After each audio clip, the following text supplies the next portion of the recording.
What is FU money? Well, let's begin by telling you what it's not. It is not your emergency fund. Your emergency fund is there to protect you against life's unplanned events, whereas your F money protects you against a deliberate action of yours that results in a loss of income. It's generally precipitated by you saying to the rat race, your boss, your job, fuck you.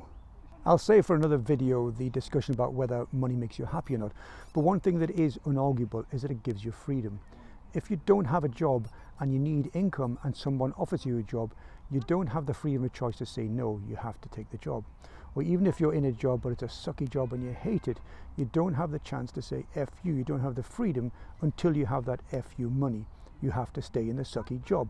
So what FU money does is it gives you freedom. So how much money do you need in an FU fund? Well, it depends upon you.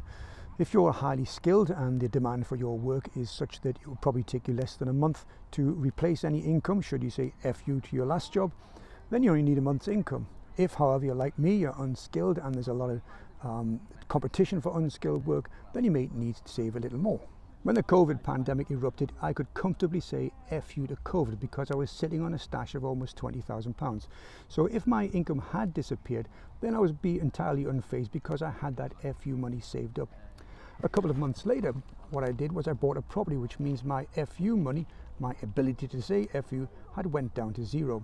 So once again, I was resigned to the suck until once again I'd rebuilt that FU money. Now what I should have learned from that is I ought to keep a permanent stash of FU money to one side to give me the freedom to say FU at any time. However, my drive to build my property portfolio is greater than my desire to tell people to FU. So in the meantime, I'm going to have to ride out the peaks and troughs of my savings account and FU money. The flip side to having a large FU fund is there is a greater temptation to say FU. The more financially secure you are, the more able you are to say FU to one and all.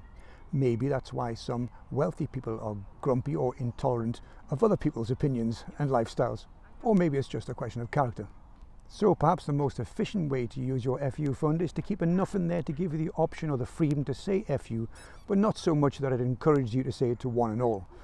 Don't be stupid, don't be normal, guys.